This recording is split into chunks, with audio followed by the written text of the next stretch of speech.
Olá, está no ar o 10º episódio do Fatia do Futuro Podcast. Um programa onde a gente tem convidados que contam suas histórias, suas conquistas, suas lamentações. E a gente tem o Cris, vendedor de consórcio, e o Márcio, vendedor de pizza. 2 meninos que se aventuraram nesse tema dos podcasts. Para você, se você gosta de ouvir ou gosta de ouvir histórias, lá no YouTube tem o @Fatia do Futuro Podcast. Clica no sininho, manda o joinha, que para nós é importante. Nos siga também no @Fatia do Futuro no Instagram, para que a gente se torne conhecido também. Hoje a gente tem aqui na nossa mesa 2 convidados muito bacanas. A doutora Débora, né? Obrigada. Que trabalha como nutróloga, com mastologia e com ginecologia. Também nós temos o Ayrton Poole, rotariano, né, Ayrton? Também. Muitos anos, conhecedor da advocacia e trabalha no ramo imobiliário e outros negócios que a gente vai falar daqui a pouquinho. Muito bem. Sejam muito bem-vindos. E para a gente demonstrar o nosso carinho e a nossa alegria com vocês, a gente resolveu fazer um presentinho que o Cris vai entregar para vocês. É mesmo? Isso aí, sejam muito bem-vindos. Então, como o Márcio falou, 2 pessoas especiais, né? Ramos bem distintos, mas que sempre bom, tenho certeza que vai ser um conteúdo que vai agregar muito para nossos seguidores. Doutor, é um presentinho. Obrigada. Um mimo, tá? E seu Ayrton? Muito bem. Tá bem, para tomar aquele cafezinho. Será bem usado. Foi difícil encontrar a foto, né, Ayrton? A foto. Lembra que eu te incomodei? Tem a foto, é verdade. Olha só. O Ayrton me mandou 10 fotos até escolher a menos pior. Pior é que é verdade. Normalmente a gente apresentava os convidados, mas nós achamos melhor que os convidados se apresentem. Então, doutora Débora, começamos contigo. Tudo bom? Foi um prazer estar aqui. E eu sou a doutora Débora Bolso de Vasconcelos, médica ginecologista e mastologista. E agora também sou nutróloga. Eu gosto de estudar, né? Minha paixão é estudar. Então, eu adoro os novos desafios. Agora, o novo desafio foi... estou fazendo uma pós também regenerativo vaginal, né, para mulheres, para melhorar a parte estética vaginal também, que é um novo ramo da medicina da ginecologia regenerativa. Tem muitas mulheres que sofrem com sua estética vaginal. E é isso aí, então, estamos estudando bastante, gosto de novos desafios, gosto da mastologia, do câncer de mama também, né? Então, eu uno a medicina tradicional com a medicina de longevidade. Acho que a gente pode mesclar essas 2 medicinas, é isso que eu faço no meu consultório. Cada vez mais as pessoas estão vivendo mais tempo, diferente do que era no passado, né? Que a média de vida era 50, 60 anos, hoje está aí para 75, 80, né? Amém. Amém. Né? Mas tem que viver com qualidade de vida, né? Exatamente. Porque não adianta a gente viver mal, né? Com problemas, né? Então a gente tem que ter qualidade, o máximo de disposição. As pessoas me procuram muito para buscar disposição. Que legal. É isso aí. Ayrton. Então, primeiramente eu quero agradecer a vocês 2, ao Márcio e ao Cris, pela oportunidade inédita para mim de falar num podcast, essa coisa moderna, né? Eu que sou do tempo analógico. Mas muito bacana a iniciativa de vocês e estamos aí para dividir algumas experiências, se isso for possível, né? E contar algumas histórias aí que possam interessar o Da onde é o Ayrton? Qual a formação? Onde estudou? Então, da onde eu venho? Eu venho lá das Grotas. Nasci em Arroio Alegre. Na época era Lajeado. Depois da cisão com Sério, agora é o município de Sério, né? E meus pais eram agricultores. Desde sempre plantavam tabaco. Até os 14 anos eu fui um ilustre plantador de tabaco, né? Naquela época o fumo grudava ainda na pele? Grudava e muito, né? Então é uma cultura bem, como é que eu vou te dizer, bem difícil de trabalhar, né? Ela é judiado, e invariavelmente não dava retorno. Uma cultura, se ela não é trabalhada em escala como hoje fazem, difícil para o pequeno agricultor. E tanto que os pequenos agricultores do nosso interior hoje praticamente não resistiram, né? Sim. Aquelas terras lá do alto estão tudo virado em mato, né? E todo mundo que pôde tomou a decisão única que lhes cabia, que era bater em retirada, né? E, enfim, é uma história como tantas outras, né? Não é só a minha, não é só dos meus irmãos. É uma história de dificuldade. Nascemos na dificuldade, e a dificuldade, tu sabe que ela tem o lado ruim, que ela é cara, ela te judia, mas ela também tem o lado bom, ela forja, né, se você souber de toda a adversidade da vida tirar um exemplo, uma coisa positiva, é o que vale, né? O que vale, aliás, na vida são as nossas experiências, né? E disso que vivemos, né? Mas em suma é isso. Eu vim para Lajeado em 1980 como cobrador de conta, né? 14 anos, uma bicicleta, uma pasta preta e correr atrás de caloteiro. E é uma bela experiência, né? Um gurizão, tudo certo. E depois mais fui balconista na Empório de Tecidos. Empório de Tecidos, depois eu trabalhei na Costaneira, né? Loja do teu pai, por uns 5 anos. Depois tive uma trajetória no IBGE, Instituto Brasileiro de Geografia e Estatística, fiquei 4 anos. E depois disso, já quase no término da minha faculdade de Direito, que eu estava fazendo então, fazia de noite em Santa Cruz. Fomos eu, meu irmão e mais um outro sócio fundar a Imogel. E isso foi em 90, 91, 92, por aí. E a Imogel se desenvolveu naquele tempo com projetos de infraestrutura urbana, notadamente em loteamento, depois um pouco mais em construção de prédios de apartamentos. E foi uma crescente com muito esforço, com muita dedicação, trabalho dia e noite, fim de semana, mas estamos aí, conseguimos sobreviver até hoje, né? Depois disso, em 2004, acho que eu fiz uma cisão, foi 2004, fizemos uma cisão na Imogel, onde eu então segui no mesmo segmento, mas para outras cidades, e eles ficaram com a empresa aqui e continuam até hoje, aliás, muito bem, né? Inicialmente fui para a Serra, para Nova Petrópolis, fizemos uma série de empreendimentos lá, loteamentos e algumas coisas mais. Depois fomos para a região do Vale dos Sinos e Grande Porto Alegre. E estamos ainda hoje lá. Tem um escritório com sede em Ivoti. E na Redondeza, então, temos uma série de empreendimentos. Temos alguma coisa em Porto Alegre, Gravataí, Estância Velha, Ivoti. Tem alguns projetos que vão ser implementados agora.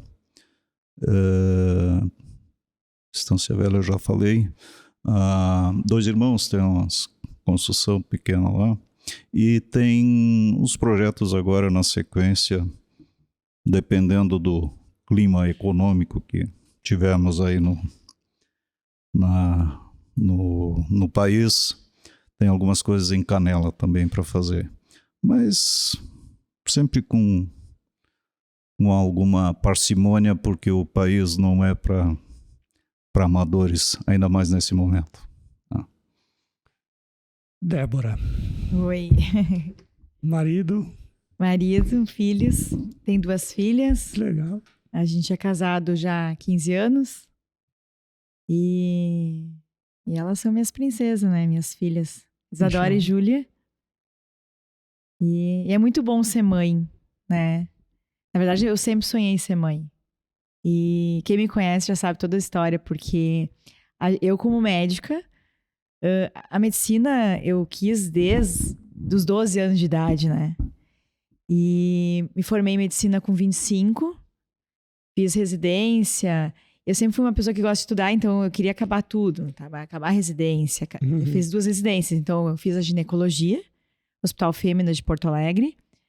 Fiz a mastologia no Hospital Moinhos de Porto Alegre. Na verdade, a mastologia, que cuida do câncer de mama, eu escolhi ela desde o meu 4º semestre de medicina. Eu me apaixonei pela mastologia. E acompanhei a doutora Mayra Calef do Hospital Moinhos de Vento, que sempre é minha mentora. E todas as terças de manhã a gente tem a reunião online. Agora, a pandemia trouxe isso, né? Reuniões online. E depois da mastologia, ainda fiquei 1 ano estudando a imagem da mulher, da mama. Né? Dá para fazer biópsia, mamografia. Eu faço boa parte da mamografia do Hospital Bruno Born, eu faço.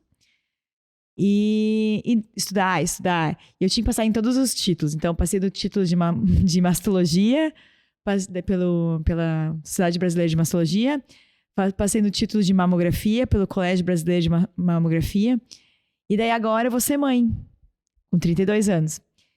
E por uma ginecologista, tinha que ser mãe logo. Na minha cabeça, eu tinha que parar o anticoncepcional, né? Que, por sinal, capítulo à parte, não é bom para as mulheres. A gente pode falar disso. É muito importante falar disso. Não sou contra o anticoncepcional, mas eu acho que usar a vida inteira não é legal. E vou ser mãe, né? Como se fosse uma coisa básica, assim. Parou o anticoncepcional, mês que vem eu tô grávida, né? Com 32 anos. E demorou. Meio ano. Eu, como ginecologista, fiquei apavorada. Não, tem alguma coisa. Fiz pesquisa, não tinha nada.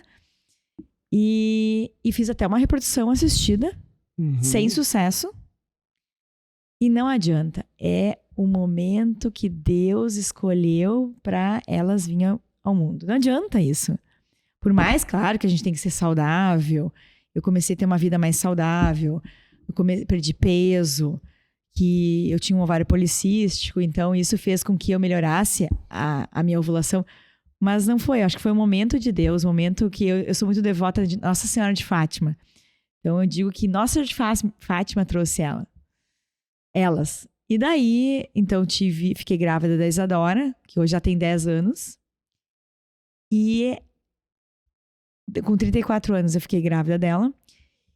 E depois não fiz mais nada. E daí, 2 anos depois, eu fiquei grávida da Júlia.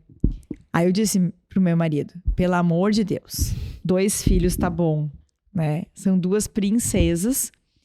Então, o marido também ajudou. E uma coisa que eu acho que a gente tem que falar aqui para os ouvintes é: o marido também pode ajudar, né? Fazer a vasectomia. Né? É uma forma natural e ambulatorial de tratar a reprodução, né? De uma forma de consciência, né? E é isso. Sou muito satisfeito pelas 2, assim. As 2 são fora de série. Sobre o câncer, né? O câncer a gente... Nossa, desde que eu me conheço por gente, ele meio que assombra a gente, né? Porque é uma doença que a gente vem de muito tempo já e a gente não sabe de onde vem, ou sabe, enfim, né? Não sabe o que vai atingir, o que não vai atingir. De uma forma bem clara, assim, para os leigos que nem eu, o que é o câncer, por que ele nos aterroriza, vamos dizer assim, né? É genético, não é genético? É alimentação, não é alimentação? Enfim, dá uma palhinha para nós. O câncer é uma doença crônica, como qualquer outra doença crônica. E o câncer tem que ser tratado como uma doença crônica. Então, o nosso corpo já vai dizendo que não está legal. Através da inflamação. A gente já sente quando a gente fica inchado, começa a inchar. O nosso organismo é muito sábio.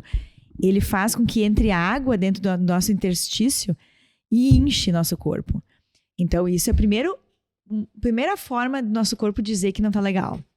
A segunda forma começa com criar cálculos, criar inflamação no corpo. E a terceira causa é o câncer. Não é que uma coisa vai à outra. Genética, sim, tem o ponto de vista genético, mas a gente não pode ir só atrás do ponto de vista genético. A gente tem que... eu não tenho... A maioria, 90% das minhas pacientes não tem história genética. E não tem mutação genética. E são jovens de 35, 40 anos. Eu tô pegando uma leva de mulheres muito jovens. Então, é muito da alimentação, exercício físico, a falta de alimentação saudável, a falta do exercício físico. Exercício físico a gente tem que fazer, né? É uma coisa que tem que ter no dia a dia. É os fatores da epigenética. O que é isso? É os fatores que realmente a gente pode mudar. Eu gosto de explicar a genética como uma coisa bem simples, para uma forma leiga. A nossa genética é essa luz. Essa luz, ela pode ficar desligada ou ligada. Como a gente desliga essa luz? Através dos fatores epigenéticos. Então, a gente deve cuidar mais da nossa epigenética do que nossa genética. Claro que, por exemplo, se eu tenho minha mãe com câncer de mama, jovem, minha prima com câncer de mama, jovem, claro que tu tem que fazer uma avaliação genética. Sim. E quem que vai fazer essa avaliação genética é a minha mãe ou a minha prima, a pessoa que teve o câncer, né? E aí eu vou fazer cirurgias redutoras de risco. Por exemplo, a Angelina Jolie, ela tinha uma mutação BRCA2. Uma mutação de BRCA2 ou BRCA1 é mais de 90% de chance ao longo da vida de ter câncer de mama. Então, com certeza, ela, além de cuidar da epigenética, tem que fazer cirurgias redutoras de risco, tirar as mamas, né, tirar os ovários, né? Mas existem outros tipos genéticos, por exemplo, que ligam câncer de mama com pâncreas. Então, é mais difícil de fazer a avaliação do pâncreas. É muito fácil fazer a avaliação de mama, né? Que é a mamografia, a ressonância. Então, acho que é importante as pessoas se ligarem na longevidade, na melhora das vitaminas, dos minerais, da alimentação, exercício físico. Eu acho que é isso que é o... E a mentalidade, porque o câncer também vem da parte emocional. As mulheres, todas as mulheres, se tu perguntar para uma mulher que teve câncer de mama, se ela teve alguma coisa que levou aquele câncer, teve. Ou uma perda, ou alguma coisa que para ela foi importante. Às vezes não importa o que aconteceu para a pessoa, mas para ela foi aquilo que gerou isso. Uma traição, uma perda de um filho, alguma coisa assim, que possa ter gerado isso. E ela tem que tratar isso, porque senão isso não vai fazer que ela se cure. Não basta tratar simplesmente o tumor. O tumor que está, mas todo um contexto. Todo um contexto. E tem um contexto emocional. O revólver tá ali, mas o gatilho é puxado com contexto emocional. Essa parte de o homem, né, a gente se preocupa muito com o câncer de próstata, né? Se fala, mas como o homem a gente tem naquela não vou segurar, né? Um pouco machista. E a mulher já não, a mulher já está instruída, e a mulher é feita os exames da mama, né? E a gente sabe hoje com a cirurgia plástica, a gente teve uma doutora aqui também. Então hoje tem facilitado para as mulheres, né? Porque, a parte estética, né? Voltar assim, eu sei, mas hoje tu consegue com a estética tu te manter. Tu disse, tu tá emocionalmente resguardado, daqui a pouco tu tá com algum problema, então tu consegue hoje corrigir, né? E eu queria que tu falasse um pouquinho mais hoje das tuas pacientes, se tem alguma idade que tá acontecendo mais seguido, um pouco mais jovem. O pico de incidência do câncer de mama é entre 45 e 55 anos. Mas cada vez mais é pacientes com 40, 42 anos, 45 anos. Por isso a importância de fazer mamografia a partir dos 40, né? Isso vem mudando. Tinha uma lei, agora foi revogada, agora acho que voltou agora este mês, essa lei que fazer mamografia a partir dos 40 anos de idade, né? Pra pegar o pico de incidência do câncer de mama. Eu gosto de fazer uma mamografia que eu chamo de basal aos 35 anos, para conhecimento da mama, e depois os 40 anual. Mas tem muitas mulheres que têm mamas densas. Quando a gente olha na mamografia, é muito densa. Então, essas pacientes devem fazer não só mamografia, mas fazer também ecografia mamária complementar para avaliar melhor a mama. Porque às vezes o que acontece, a gente não consegue fazer um melhor diagnóstico só com a mamografia. Eu, como laudo, 40, 50 mamografias por dia, o laudo no Hospital Bruno Bor, eu vejo muita mulher com mamadência, e no recado, isso para os ouvintes é importante, quando eu coloco, recomenda-se ecografia complementar para avaliação das mamas, é porque aquela mama não tem nada, ao meu olhar, né? Mas pode ter alguma coisa que eu não consiga ver pela densidade da mama. Então, às vezes a paciente diz, fiz a mamografia e estava normal, mas ao mesmo tempo eu tô com câncer. Como isso, doutora? A minha mamografia estava normal, mas provavelmente é uma mamografia que era muito densa, que não era só a mamografia que deveria ser feito. Deveria ser feita uma ecografia também. E a cada quanto tempo? Anual. Pacientes sem história familiar e sem pesquisa genética. Anual a partir dos 40. Até quando? Até sempre. Até que a expectativa dessa mulher seja de 10 anos. A gente não sabe o dia dessa mulher, né? Quando ela vai morrer, então, até quando ela conseguir fazer, né? Quando está apta a fazer. Se tu me permite, né? Só tocando antes de passar para o Ayrton, uma coisa que me chama a atenção, né? Que as meninas, num tempo atrás, tempo de debut, nós estamos agora aqui há poucos dias para o debut do Chiricasa, eu sempre penso, né? No debut, antigamente, as meninas elas não tinham seio, eram meninas, assim, elas sentavam, desfilavam em Lajeado, em cima dos carros, com os pais. Tu olhava uma menina, parecia que uma menina de 10 anos hoje. Hoje, uma menina que vai fazer 15 anos, ela está pronta. Ela está formada, já é uma mulher. Olha, às vezes desfilando, não sabe se tem 15 anos ou não. Como evoluiu a mulher, né? É muito estrogênio. É os cheiro estrógenos, né? Muito contato com isso. Mas isso aí não tem um componente de alimentação? Porque... Tem componente de alimentação e tem componente de várias coisas, né? Muitas meninas estão com sobrepeso, resistência à insulina, né?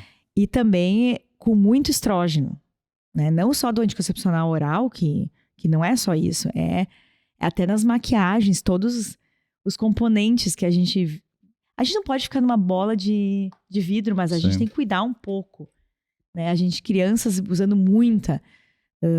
As minhas filhas usam maquiagem, mas assim, só para brincar de vez em quando, não todo dia, entendeu? Sim. É verdade.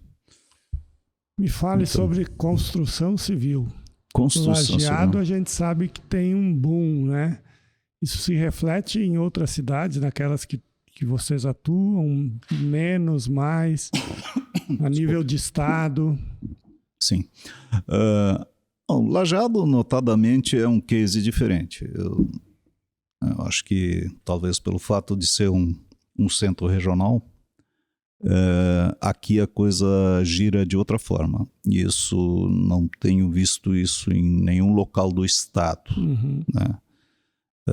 Claro que tem cidades onde tem mais demanda e outras menos, mas Lajeado é um caso impressionante. Aqui o que sai de construção anualmente é acima da média. É muito acima da média, né? Então, realmente é um case a ser estudado, né? E não é de hoje isso, né? Lajeado, desde que eu me conheço no setor, desde os anos de 80, o setor sempre foi muito fomentado, né? Pessoas de vários locais da região investindo aqui. Depois chegou a faculdade, algumas indústrias bem posicionadas, mas a faculdade eu acho que é um grande fator que movimenta esse segmento. E é muito bom isso, né? É um fator que alavanca o setor.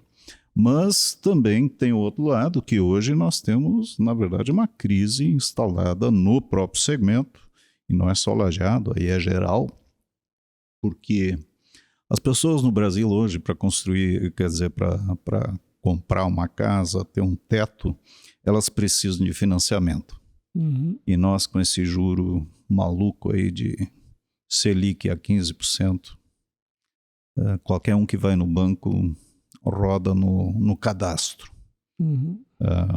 O banco simula uma prestação que a pessoa não pode pagar. E ali tem uma regra que pode gastar até 30%, 35% da sua renda, Mas aí, invariavelmente, isso não fecha porque o juro ele é exponencial, ainda mais nesses prazos aí de 360 meses, infelizmente, né? Nós precisamos urgentemente para tentar segurar a economia, porque a construção civil ela é importante, ela é muito importante para a economia, né? Então, se nós não formos capazes de reduzir a taxa de juros, nós vamos ter consequências inimagináveis, né? Diria assim, já estamos tendo, mas no próximo ano não consigo nem imaginar como é que vai ficar, porque está todo mundo sentindo os efeitos desse juro alto, né? Pior que a gente vê o fator que alavanca o juro é o próprio governo, né? O gasto, vamos dizer assim, descontrolado do governo, que tem que tomar dinheiro emprestado e ele acaba sendo concorrente do mercado. Ele que, no final, define a taxa de juro. Como ele é um cliente em potencial, aliás, em escala incomparável a qualquer ente privado, o que acontece? Ele vai pedir dinheiro de monte para os bancos e os bancos olham e dizem, olha, você não está saudável, você provavelmente não vai me pagar. Aí o que entra? O fator de risco eleva e o juro sobe, né? Então, é um círculo vicioso que oxalá se resolva aí numa proximidade, porque senão a coisa vai ficar feia. A gente sempre teve, por exemplo, nós lá em casa, a gente veio do interior, enfim, o grande sonho era ter uma casa própria, né? Uhum. Tu percebe que esse sonho ele se realiza mais do que há tempos atrás, ou com exceção agora da taxa de juros, né? Teve períodos, Márcio, em que isso foi efetivo. E eu cito aí alguns anos, né? De 2010 a 2014, muitas pessoas conseguiram esse intento de ter a casa própria. Isso continua sendo um sonho, tá? De muitas famílias. Só que hoje a composição de renda das famílias não atinge o suficiente para aprovar um cadastro em banco e poder fazer esse... Assumir uma prestação. Assumir uma prestação. Folga para... Não é possível. Então elas vão adiando, assim como os empresários vão adiando investimento, e eu posso falar em causa própria, porque o que a gente faz nesse momento, quando você não vê perspectiva de fazer venda, você não empreende, você não toca o projeto, e isso trava a economia. Travando a economia, o que acontece? O governo também arrecada menos. Vai lá pedir mais dinheiro emprestado. Então isso é tão nefasto, esse juro alto, e esse gasto descontrolado do setor governamental, que, sinceramente, ou nós reconheçamos que isso é um problema e os nossos políticos tentem solucionar isso, gastando menos, ou nós vamos ter problemas, né? E talvez, Ayrton, não seja uma falta também de as pessoas planejarem, porque, obviamente, o maior sonho de qualquer família é ter a casa própria. Mas tu não acorda hoje de manhã e tu diz que tu vai ter tua casa própria. Com certeza. Sabendo que o juros está alto, né? Se demanda o quê? Desculpa. As pessoas que tinham dinheiro, né? O financiamento, na verdade, ele vinha da tua poupança, né? Do FGTS. Sim. Então, onde a gente tinha uma taxa baixa. Hoje, o governo está estimulando a tu não trabalhar, né? Com alguns tipos de bolsas. Então, as pessoas não têm mais o FGTS. E as pessoas que têm dinheiro, né? Salvo as exceções de jovens de 20, 30 anos, mas as pessoas que têm uma condição de um aporte financeiro bom são pessoas de 40 anos para mais. Então, essas pessoas hoje, com a tecnologia, com a internet, com o YouTube, com os bancos te ligando para te tirar o teu dinheiro da poupança e tu aplicar numa renda fixa ou variável, então dificilmente o governo vai ter uma forma de linha de poder baixar como era antes. Obviamente que vai ter que ter uma mudança, mas se as pessoas não começarem a se planejar um pouco, tá? Eu concordo contigo, né? Tu fazer um financiamento em 420 meses, tu vai pagar uma parcela X. Financiei 250 mil, vou pagar 1 milhão. Mas Em algum momento da tua vida não passou a opção de tu guardar um pouquinho ou de tu fazer um investimento num consórcio ou algo assim? Exato. Eu acho que são momentos que eu recomendo atitudes diferentes, né? O momento que o juro está alto e que você não consegue encarar um financiamento, uma prestação dessas, planejamento é primordial. E aí você tem razão. Eu acho que as pessoas, ao longo desses anos em que o setor de financiamento não consegue dar vazão para essa demanda em razão da taxa, aí sim, uma poupança tipo consórcio, né? Porque o consórcio é uma poupança forçada e isso é planejamento, né? Já que você vai ter que esperar, então por que não faz um consórcio que é uma forma de chegar lá sem, muitas vezes, passar pelo crivo do cadastro, que é uma dificuldade hoje. As pessoas, muitas vezes, não têm nem condições cadastrais de entrar no banco, né? Porque o banco é muito criterioso. Ao passo que o consórcio não tem essa restrição. Se você faz um planejamento de 30, 60, 120 meses, e lá pelas tantas é contemplado, melhor ainda, né? Mas isso é o que o Cristiano fala, é o planejamento, e eu acho que isso sim precisa existir. Mas aí vem um outro problema também, que eu vejo muito nas pessoas e no consumidor em geral, a falta de consciência financeira, a falta de instrução financeira. Infelizmente, nossa escola quer ensinar fórmula de Bhaskara. Ainda. Se alguém conseguisse me explicar aonde ela seria possível usar, eu agradeceria muito, né? Fui torturado nos meus tempos de colégio com a fórmula de Bhaskara. Então, o que acontece? As coisas práticas não se ensinam. E isso, aliás, eu acho que o país vai mudar à medida que formos dar um olhar de mais ternura para a educação.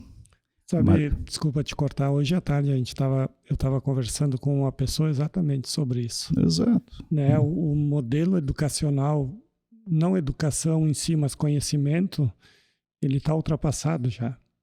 Ele não comporta mais o momento que a gente está vivendo com aquilo que é ensinado nas escolas e aquilo que é cobrado dos alunos cada vez mais. E a doutora, eu acho que pode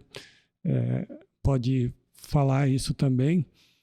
Cada vez mais meninas principalmente de 15 anos, 14 anos, indo em psicóloga por causa dessas questões de não estar mais conseguindo dar conta. Estou errado? Na verdade, eu acho que as crianças, adolescentes, a escola, ela quer que todas as pessoas sejam iguais e as pessoas são diferentes, né? Eu acho que até a parte financeira estão botando um pouco na escola, assim. Mas a gente teve uma palestra com uma professora semana passada lá na escola do Madre Bárbara. As minhas filhas estudam lá. Mas eu acho que essa coisa de todo mundo ser igual, né? Todo mundo ir bem igualmente, e estão cobrando muito do aluno, né? E eu acho que isso frustra, né? As pessoas, as crianças e adolescentes não estão mais sabendo viver as frustrações também. E assim, tem um aluno que ele é muito bom em ciências humanas, humanas, tem um que é muito bom em matemática, né? Tem um que a média muito é bom alta agora. Exatamente. Isso cada vez mais enche os consultórios e assim, eu, sinceramente, eu estou preocupado. Né? Mas é isso que você fala. Eu acho que o modelo ele está defasado. Esse respeito à individualidade, de todo mundo ser igual, e essa falta da cultura ao mérito. Eu vejo muito isso. Hoje a escola transparece que todo mundo vai ser igual, então não interessa mais o mérito do indivíduo, fazer a diferença, né? E isso é muito ruim. né? Isso não deixa as pessoas progredirem. Não, vou nivelar tudo, mas literalmente vamos nivelar por baixo. E isso é assustador, né? Eu acho que está desvirtuado. Se você entra numa federal hoje e olha o que acontece, e não é só na federal, ainda há pouco eu estava olhando um vídeo aí da USP de São Paulo depois de uma festa. Meu Deus do céu, o que é aquilo? Lixo para tudo que é lado. Aí o que acontece? O que está se ensinando aí? Qual é o tipo de cidadão que está saindo daí, né? E aí você vai para o mercado de trabalho, tu falaste antes, Cristiano. Hoje as empresas têm um grande problema. A empresa tem que competir com o governo. O governo, no afã de se reeleger, está inventando hoje plano de isenção de conta de luz. Já tinha o Vale Gás, agora vai ter o Tubo Gás. O salário família, auxílio reclusão. Carteira de habilitação. Carteira de habilitação. É benesse para tudo que é lado. O governo é uma grande mãe. Só que é uma mãe que já não tem poupança, que já não tem sequer mais carteira, não tem fundos para manter isso. Então você imagina a decepção que nós estamos à beira de experimentar. O que vai dar isso? Quando o governo se der conta e diz, não posso pagar mais isso. Ao invés de alcançar o caniço e o anzol para ensinar a pescar, ele está dando peixe, continua dando peixe. Mas isso vai acabar. Isso é uma receita que não dá certo. Nem aqui, nem em lugar algum. Quando acabar de dar o peixe, essas pessoas que hoje recebem o peixe, o que elas vão fazer? Sim, é uma troca, né? E é muito simples, é escancarado. Essas coisas acontecem antes da eleição. E isso é terrível para quem enxerga um pouquinho, né? É complicado, né? Na verdade, o exemplo é o que acontece na vida real. Por exemplo, assim, minha doutora é mãe, né? Tem uma condição financeira hoje que poderia dar. Eu quero uma boneca, aqui é a boneca. Eu quero isso, eu quero aquilo.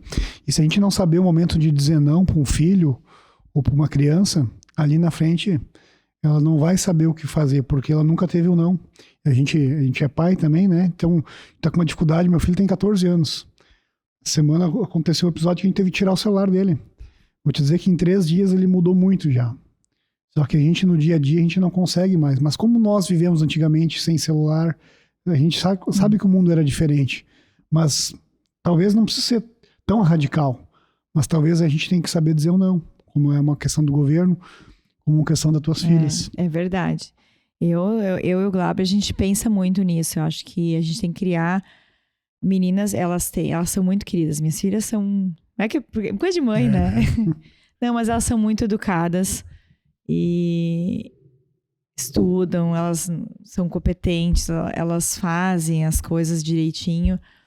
Mas, ao mesmo tempo, teve um momento, faz uns 15 dias atrás, a minha pequenininha tem o tablet, eles não têm celular, as minhas filhas. Eu optei em não dar celular. E é um combinado lá de casa. Eu acho que não precisa de celular, por enquanto. Porque eu acho que quando eu der celular para elas, eu acho que elas têm que ter responsabilidade de uso do celular. Então, nós decidimos não dar celular por enquanto. Mas elas têm o tablet para jogar os joguinhos e tal. Aí a pequenininha fez uma coisa que eu e o Glauber não gostamos, e daí ela ficou uma semana sem o tablet. Então eu acho que é dessa forma que a gente começa a criar nossos filhos, né? Você não fez o quê? Então você não vai ganhar uma semana o que você gosta de fazer, né? E a gente tem que reprimir um pouquinho, porque senão vira um oba-oba. A gente como pai, a gente tem que ensinar, né? Porque a escola não tem mais como ensinar como antigamente. Acho que antigamente a escola era mais rígida, né? A escola não pode mais ser tão rígida. Então a gente como pai tem que ser. Eu acho que o grande problema da maioria não digo a maioria, mas a grande parte dos pais é que eles tentam terceirizar a educação dos filhos para a escola. Está errado. A escola só vai complementar a educação deles. Sim. Então, se você não consegue dar o exemplo em casa, dizer o não, como tu disseste, e dar aquelas premissas básicas para uma boa vida, você não vai formar um cidadão. Não é a escola que vai ajustar o pepino torto, né, como a gente diz. E esse é o grande erro. Mas, de novo, vamos parar aonde? Na educação das crianças? Não, dos pais. Dos pais. Né? Nós já estamos, nós somos fruto de uma geração já defasada, né? E aí precisamos fazer uma grande concertação, porque senão a sociedade não se emenda mais, né? Nutróloga. Fala um pouquinho sobre isso. A nutrologia, ela eu entrei nessa área porque eu sou mastologista, sou gineco, e eu atendia desde que eu vim há 13 anos para Lajeado, eu comecei a atender também a ginecologia, né? Não só a mastologia. E eu comecei a ver que as minhas pacientes estavam fazendo uso de terapia hormonal de forma, assim, muitas vezes de forma errada, né? E eu não concordava, eu como mastologista tinha muito medo da terapia hormonal. Até porque eu acho que a terapia hormonal, há muito tempo atrás, era muito diferente da terapia hormonal de hoje. A terapia hormonal de hoje, com os hormônios bioidênticos, mudou muito. Os trabalhos que mostravam aquela terapia hormonal, um trabalho que foi muito famoso, o WHI, com as enfermeiras, isso faz muitos anos atrás, faz mais de 20 anos atrás esse trabalho, ele utilizou hormônios sintéticos e aumentou o risco. Ele teve que parar esse trabalho porque aumentou o risco de câncer de mama, né? Aumentou o risco de trombose, aumentou vários riscos. Então, isso fez com que a mentalidade, tanto dos médicos quanto dos pacientes, tivesse uma coisa chamada hormoniofobia, medo de hormônio. Porque medo de ter câncer. Mas os trabalhos mostram hoje em dia, feito de forma adequada, com dose adequada, né? Nada de chip da beleza, com dose adequada, dose basal, não testosterona. A testosterona para uma mulher, o máximo a gente pode usar 5 miligramas, a gente não vai usar 100 miligramas. Então a gente tem que usar de forma muito cuidadosa. Dá para ser utilizado, deve ser utilizado, diminui risco até mesmo de Alzheimer. Né? Alzheimer diminui o risco de trombose, melhora risco cardiovascular e também diminui câncer de mama, mas feito de forma adequada. Então, há uns 5 anos atrás, eu comecei a estudar um pouco sobre isso. E quando eu resolvo estudar, né? Então, fui para São Paulo, fiz uma pós em São Paulo disso, fiz uma segunda pós online e venho estudando muito sobre isso. O nosso intestino é nosso segundo cérebro. Então, fiz uma pós de intestino com a Denise de Carvalho, uma gastro de São Paulo, maravilhosa. E venho estudando bastante sobre isso, porque eu acho que a gente não pode parar. Tem que ler artigo todo dia, tem que estudar todo dia. E a gente tem que cuidar da alimentação também, não é só suplementação. Suplementação é importante, né? Porque o nosso alimento não tem aquilo que deveria ter. O nosso alimento, mesmo que a gente comer de forma certinha, frutas, verduras, tudo certinho, ele não tem mais aquilo que tinha antigamente. Nós tínhamos que melhorar a nossa agricultura também. Então, a gente usa, a nossa agricultura é muitas vezes, utiliza a mesma terra por anos para fazer a mesma produção daquele alimento, então aquele alimento não tem mais. Por exemplo, selênio. Selênio é um mineral super importante e ele tem muito no tomate.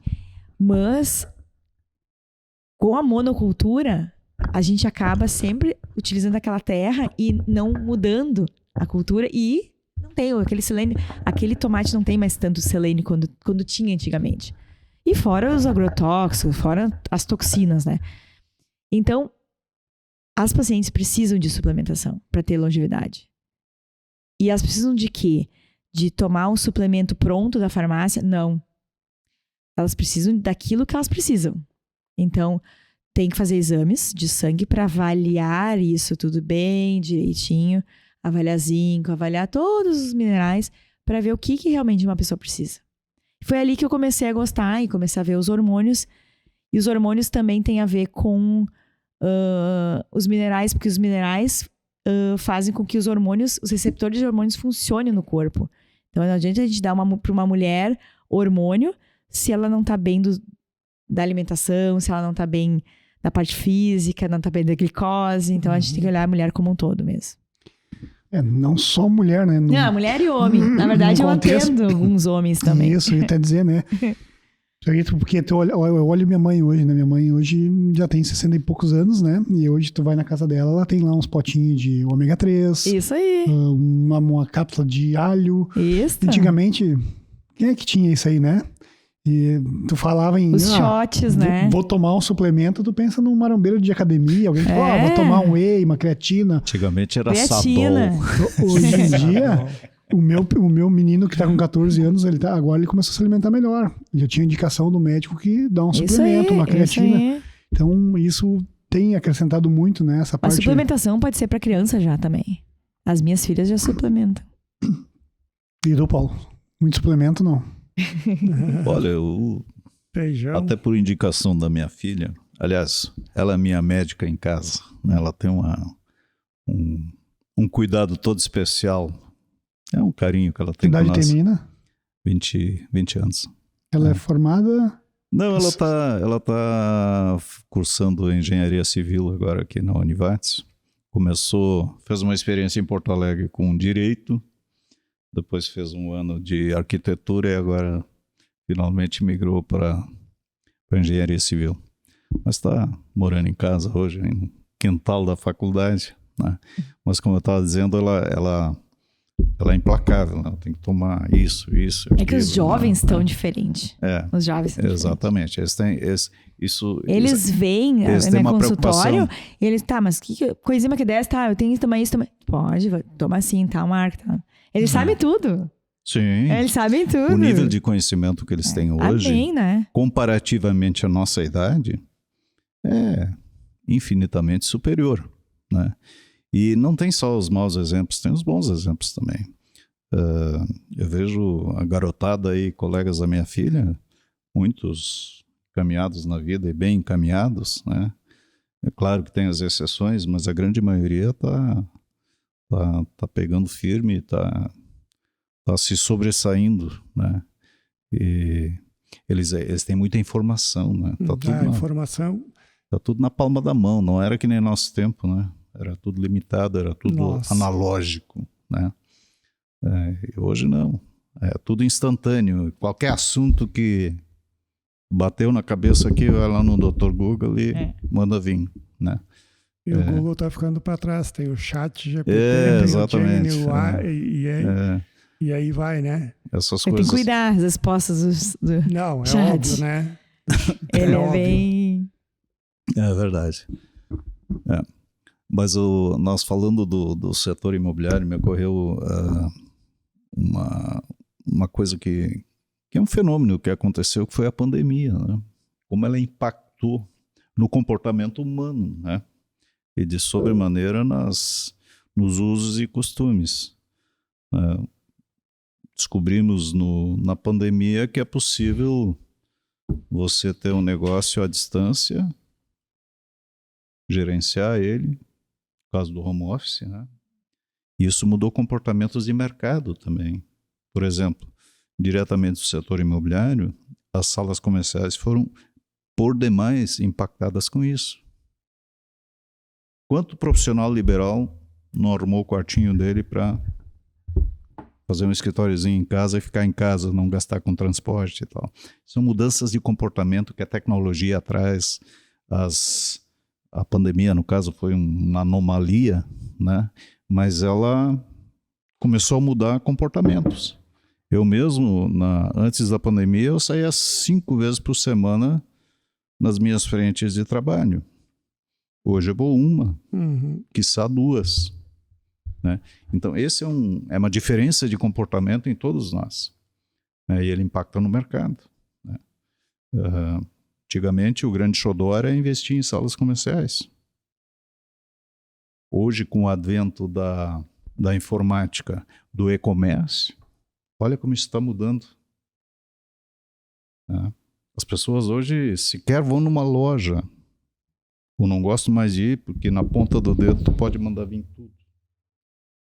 Isso é uma mudança de comportamento, ela tem que ser absorvida pela sociedade, tem que ver onde vamos se readequar nisso, né? Antigamente você subia a Júlio de Castilhos e não tinha lugar para estacionar. Hoje não é mais assim, né? Então, vamos dizer, o mercado imobiliário também está em constante mutação, né? Cresceu na pandemia foi a construção, as reformas, dentro das casas, né? A venda de imóveis, isso aumentou muito, né? É óbvio também. E aí aumentaram as separações também dentro da pandemia, né? Assim, quem já não estava bem, foi, né? Mas a gente brinca, mas foi um dado que... isso é real. Sabe que a convivência forçosamente aumentou e às vezes, loucura, né, às vezes ela não vinga. E hoje a gente pode parar para pensar, puxa vida, o que a gente não passou na pandemia, né? Tu imagina que de uma hora para outra tu não pode mais sair de casa, tu não pode mais ter contato com as pessoas, né? O contato tem que ser o mínimo possível. Eu fiquei meio ano em casa na pandemia. Porque o meu consultório é voltado à rotina de prevenção. Então as mulheres, tá acabando a pandemia, eu vou ir. Tá acabando a pandemia, eu vou ir. Eu atendia algumas online e eu tomei a decisão, eu tinha muito medo. Acho que teve pessoas que teve medo. Eu fui uma pessoa que tive muito medo no começo da pandemia. E eu tinha medo de passar para alguém e alguém morrer. Esse é eu não peguei coronavírus. Então, eu fiz 12 testes de coronavírus e não peguei coronavírus. Mas eu tinha medo de passar para alguém e esse alguém morrer. Esse era o meu maior medo, pavor eu tinha disso. E eu optei por ficar em casa, porque o meu consultório é voltado à rotina, então as mulheres não queriam ir para o meu consultório. Não queriam fazer mamografia, não queriam fazer exame, não queriam fazer pré-câncer. Achavam que isso era supérfluo naquele momento, né? Tanto é que depois a gente colheu os frutos, né, de cânceres invasivos. Foi bem ruim, né? Mas eu fiquei, então, de março a agosto dentro da minha casa. As minhas filhas, elas dizem até hoje que, mãe, eu tenho saudades da pandemia, nós ficamos 6 meses junto aqui dentro de casa. Sim. Imagina. Tu imagina 6 meses dentro de uma 6 casa. 6 meses dentro de casa e eu fazia tudo de atividade de colégio, era uma professora para minhas filhas, assim, eu gostava. Mas chegou num ponto também que realmente... Sim. Mas sabe que essas epidemias, elas são cíclicas e históricas, né? Nós já tivemos peste negra, gripe espanhola e tal. Qual é a diferença para a pandemia do coronavírus? É a informação. Quando teve a gripe espanhola ou então a peste negra... Morria as pessoas. As pessoas morriam e o resto do povo descobria depois, né? Hoje não. A informação vem sempre antes e aí sim, não sei até onde a dose foi adequada ou não dessa venda do terror, e morreu muita gente mesmo, né? Mas aconteceu no passado e infelizmente é um fator de seletividade humana, né? As pessoas com comorbidade acabaram quase todas ficando pelo caminho, né? A natureza faz isso, né? É uma seletividade natural, né? Mas passamos, eu acho que foi uma experiência interessante, é uma história que temos para contar e ainda bem que muitos de nós não pegaram. Eu peguei, foi meio judiadinho, mas um dia, 2 dias bem, muita dor e tal, mas muito parecido com algumas gripes que eu já tive na vida, né? Mas eu sei que muitas pessoas, têm amigos meus que infelizmente não estão nem mais aí para contar a história. Então, experiências humanas. Quantos pacientes a senhora atende por dia, assim, Depende, mais ou menos, em média, uns 70 pacientes por semana eu atendo. por semana? Mais ou menos isso. Deixa eu te fazer uma pergunta, né? Muitas mulheres, daqui a pouco, né? Que nem a minha esposa, ela menstruou muito cedo, né? E ela tem dentro da família dela... O que é muito cedo? Ela menstruou com 12 anos. 12 anos? Não, 12 anos não é cedo. Antigamente era 12 cedo. anos é normal. Era cedo, E ela tem um problema que ela tem muito sangramento, né? Então, Que idade ela tem agora? Hoje ela tá com 45. É, normal, 40 a mais. Mas ela sempre teve, né? Ela sempre foi em excesso, então ela sempre... Nos momentos dela de TPM ou da menstruação, para ela é um momento com bastante cólica, bastante dor. Então, né, hoje com esses... Deve ter muitas mulheres, né, com esse problema. O que tu indicaria hoje? Tem que avaliar os hormônios. Na verdade, muitas mulheres acham que usam métodos... Existe a medicina tradicional, né? Que a medicina tradicional faz o quê? Bloqueio da menstruação. Então, através de uso hormonais, né? Através de anticoncepcional oral, direto, né? Que é a forma que a medicina tradicional tem para tratar pacientes que têm sangramento aumentado, pacientes que têm cólica, têm PM. Mas a maioria dessas pacientes que eu avalio, e mulheres jovens, de 30 anos, mulheres bem jovens, que têm também endometriose, tem que avaliar se não tem endometriose. Avaliar, e isso é falta de melhorar as vitaminas, melhorar os hormônios, e um hormônio que é primordial se chama progesterona, tá? Ela pode pensar em avaliar a progesterona dela no 20º dia do ciclo, então ela fica menstruada dia 1, conta 21 dias, avalia a progesterona. Se a progesterona ela é cíclica, então ela vai do 5 ao 25, então o pico dela é no 20º dia do ciclo. Então, ela tem que estar mais próximo do 25. Então, se é uma paciente que está muito longe do 25, que é o número ideal de progesterona, é uma paciente candidata a utilizar progesterona de forma isomolecular ou progesterona micronizada. Então, a tua mulher não vai querer mais ter filhos, né? Não.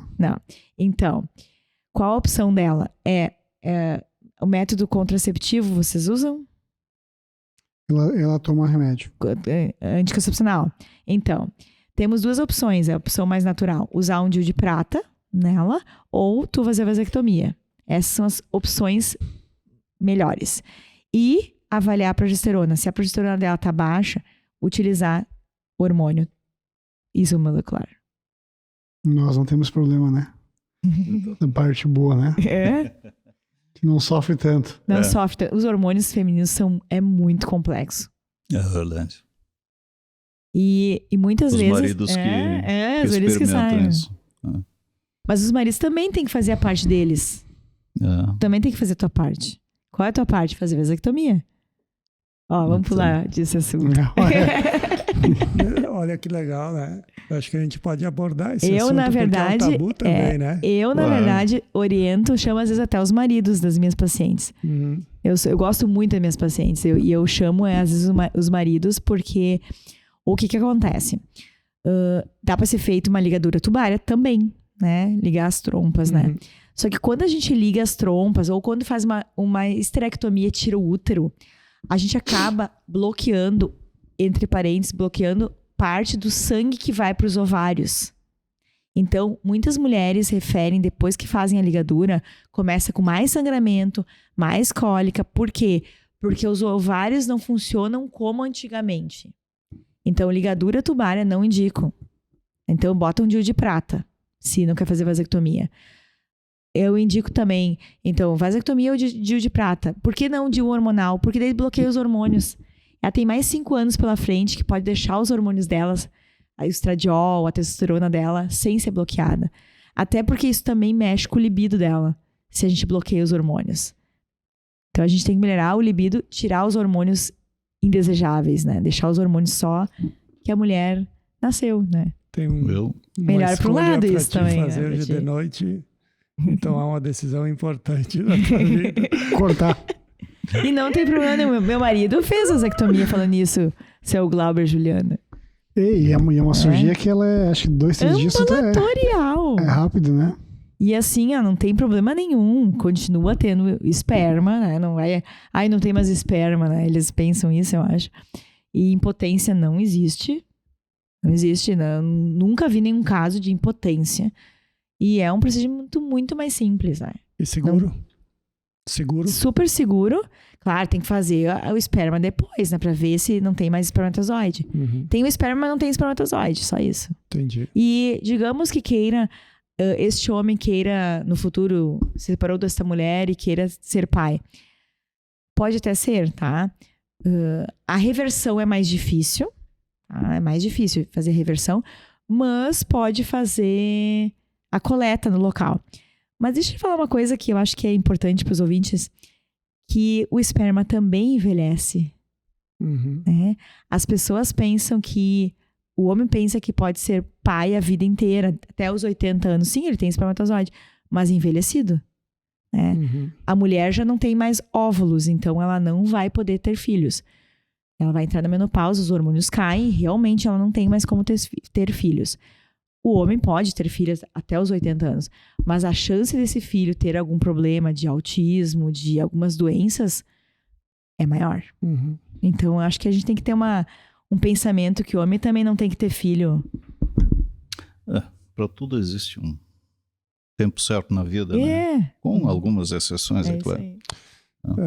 Saiu uma notícia em rede social, né, de que e aí para a doutora também não é muito a área, mas talvez pode dar uma palhinha, de que um medicamento ele estaria muito ligado a questão do autismo, do TDAH, né? Que saiu numa notícia do Donald Trump, que é o presidente dos Estados Unidos, de que o Tilenol, não sei se chegasse a acompanhar alguma coisa. Eu olhei, eu vi um pouco sobre isso. Mito. Não sei se tem embasamento. Isso. Não sei Me te chamou a dizer. atenção porque foi, assim, o presidente dos Estados Unidos, né?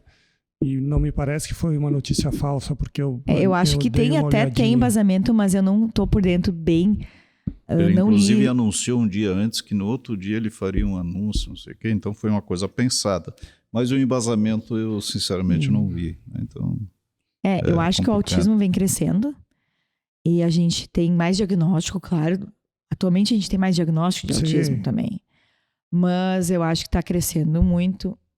E a tendência, as pesquisas mostram, de 2050, é ter 1 para 1. A cada um nascimento, um vai ser autista.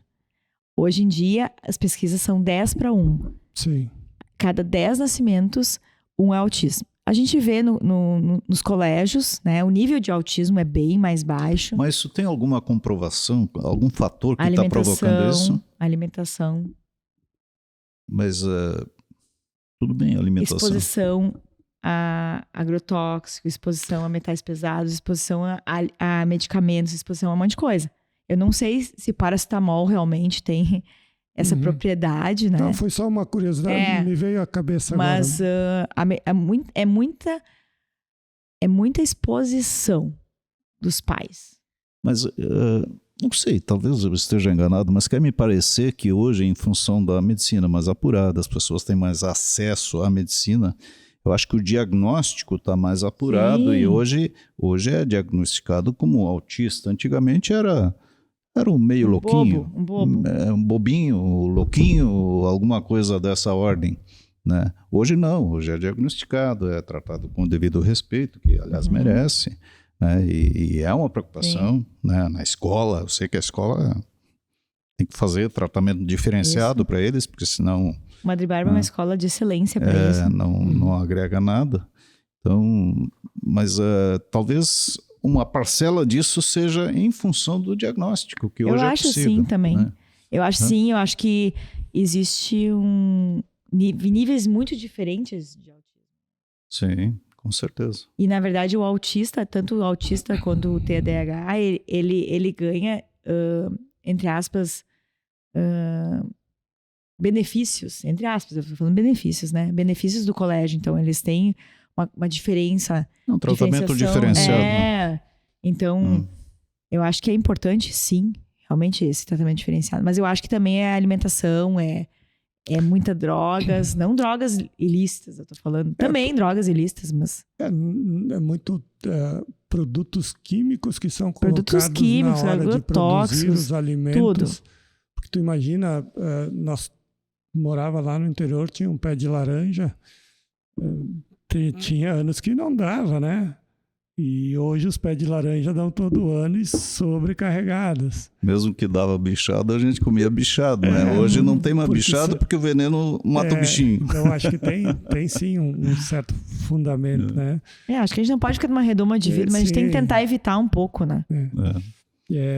Sabe, e agora eu vou fazer também não é uma brincadeira, mas a minha esposa, ela queria que eu fosse no médico a cada um ano fazer um check-up geral, né?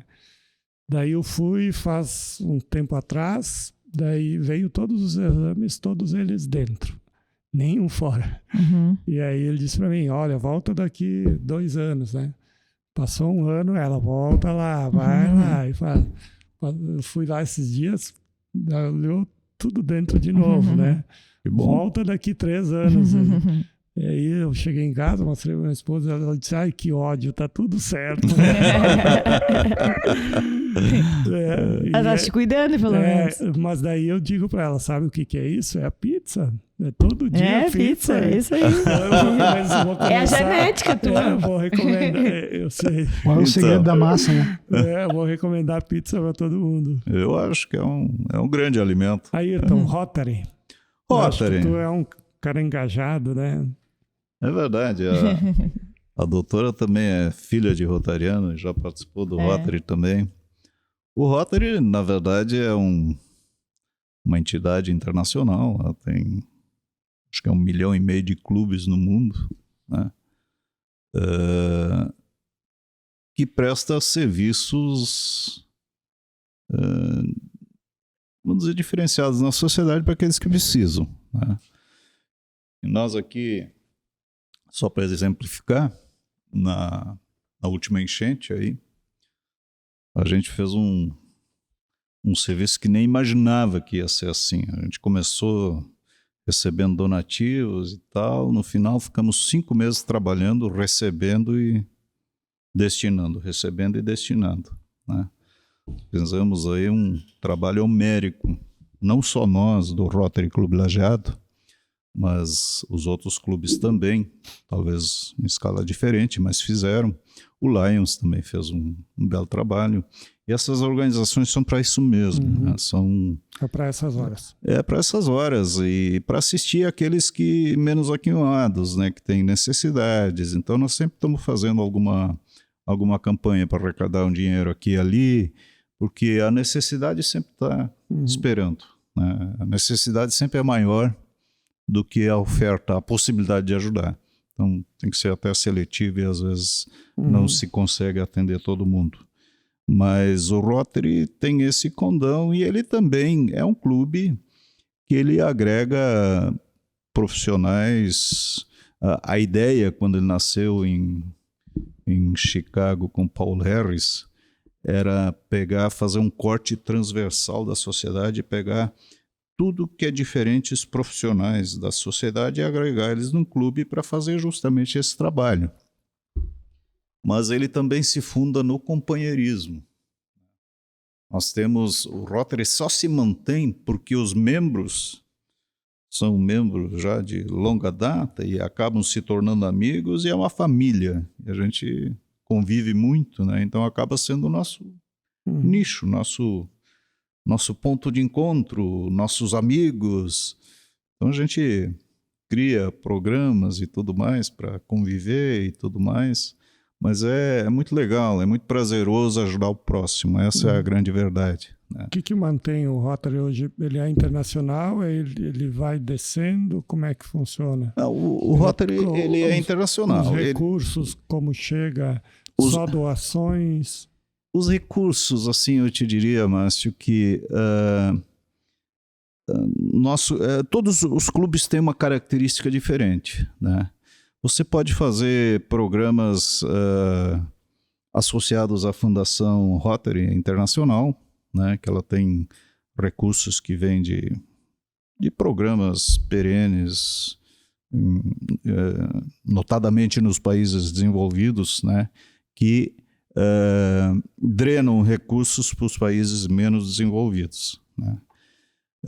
Nós estamos no meio do caminho aí, não somos nem desenvolvido, nem tão subdesenvolvido. Então, mas assim, o nosso clube de sobremaneira faz com recursos próprios, né? Nós tentamos arrecadar no nosso meio, sabendo que uns podem mais e outros menos, né? E isso tem que se respeitar, inclusive em capacidade de trabalho, né?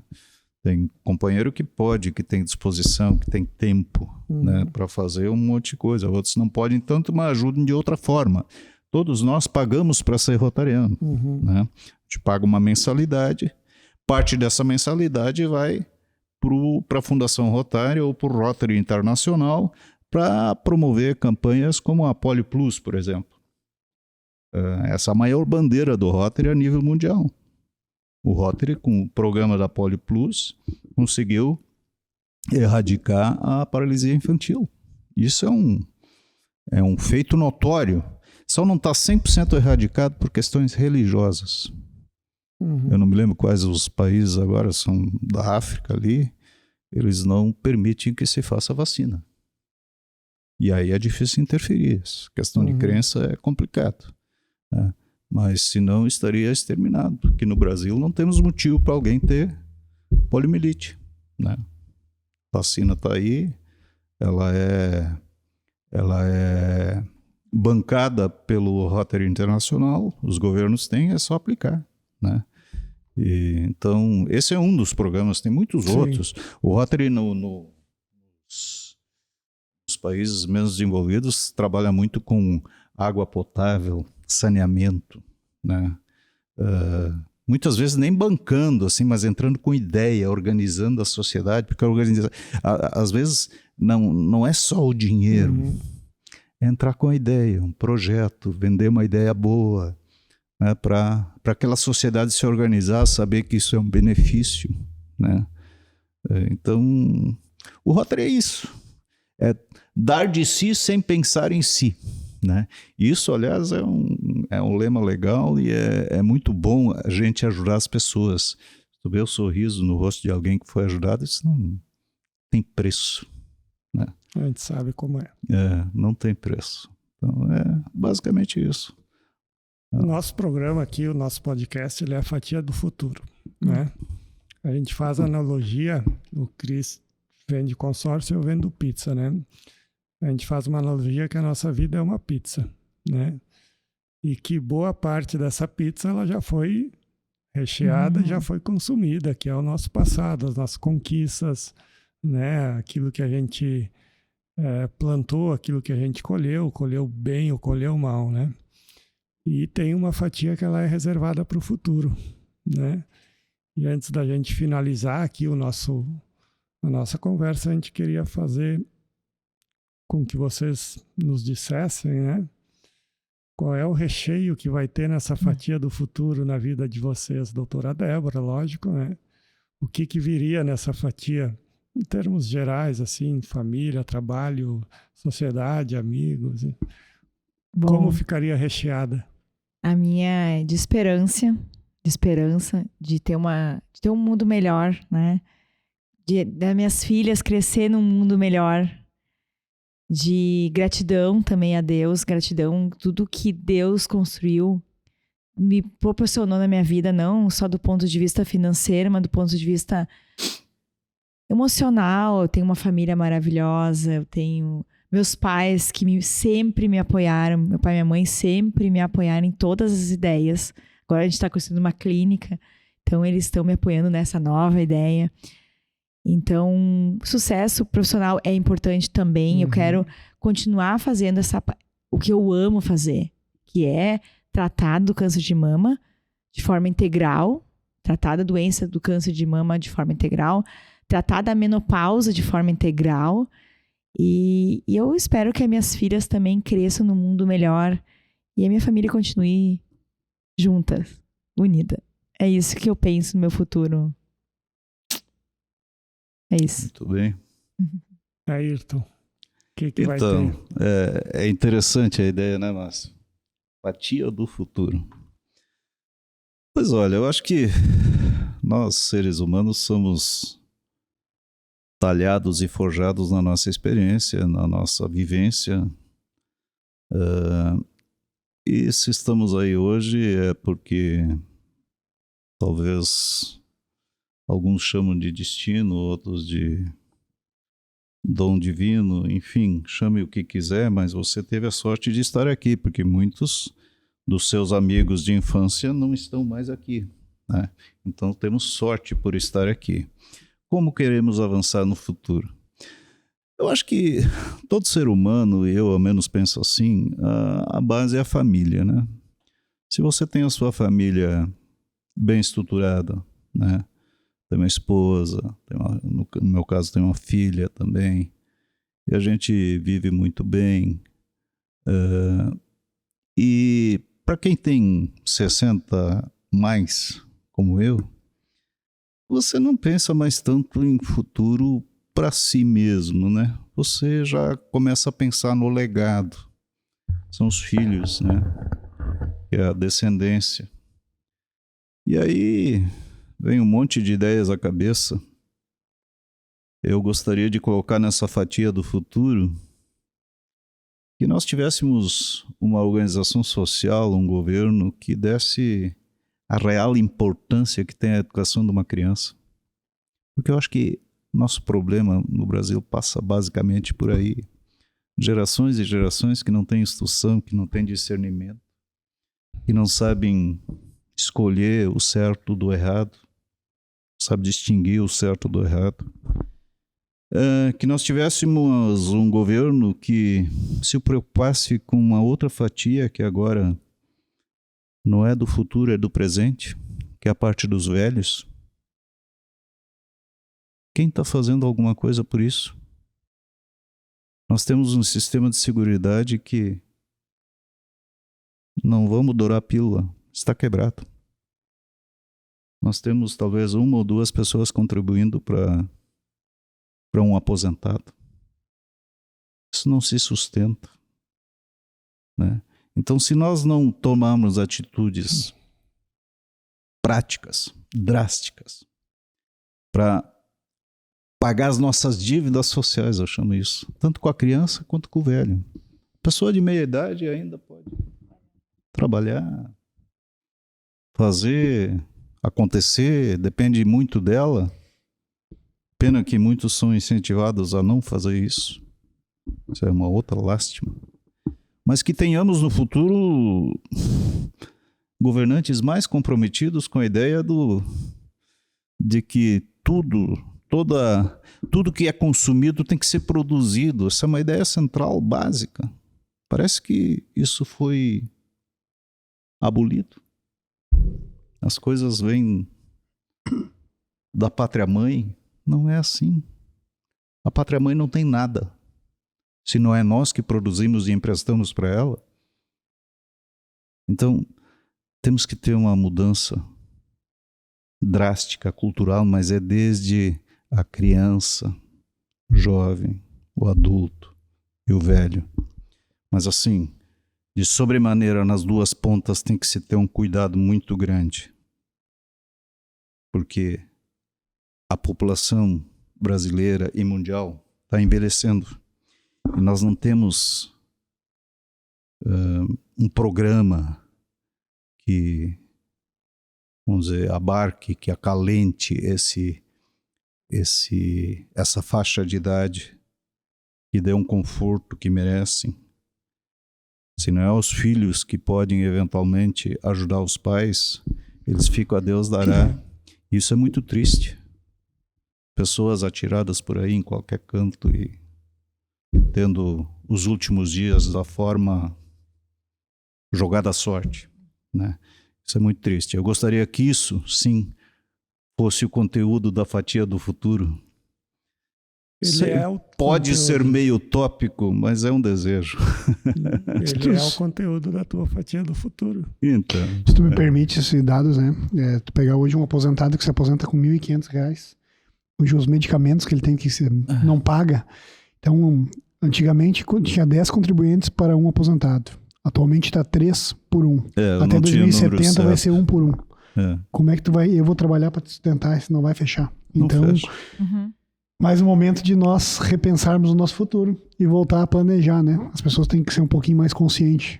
Deixar de viver só o hoje e começar a pensar no amanhã. Exatamente. Ficou alguma pergunta que vocês não responderam que gostariam de falar rapidamente?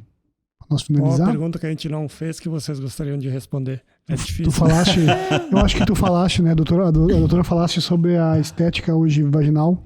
Talvez quer dar quer dar uma finalizada sobre esse assunto, que talvez seja algo que as mulheres daqui a pouco... Na verdade, a estética vaginal começou este ano, vim fazer uma pós nessa área, porque mulheres, até mesmo as mulheres que tiveram câncer de mama, que não podem fazer terapia hormonal, ou mulheres que não optaram não fazer terapia hormonal, têm dor na relação sexual, né?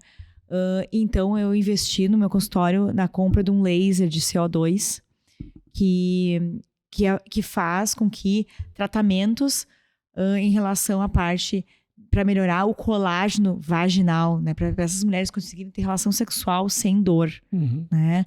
Então, mulheres com atrofia vaginal intensa, mulheres que pomadas não adiantam, então tem que fazer o laser vaginal.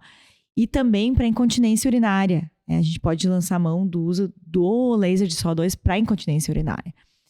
Para não precisar fazer cirurgia, né, de incontinência. Incontinência quando perde xixi, quando tosse, quando faz algum exercício e tal. E ali começou a minha vontade de começar a estudar, né, do ponto de vista regenerativo. E existem pessoas, mulheres, que têm vergonha da sua área íntima. Tem vergonha da sua área, ou porque é feia, porque os pequenos lábios são grandes. E isso não é só estética, isso é até para a parte sexual, é importante para a mulher. Então, a gente faz cirurgias ambulatoriais, né, com laser de CO2. A gente faz também o uso de ácido hialurônico, o botox vaginal, para alguns casos também de vaginismo.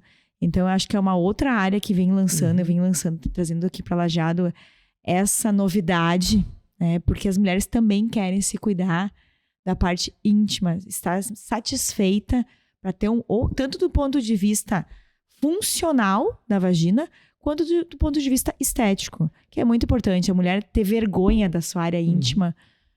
A gente não imagina quantas mulheres têm vergonha da sua área íntima.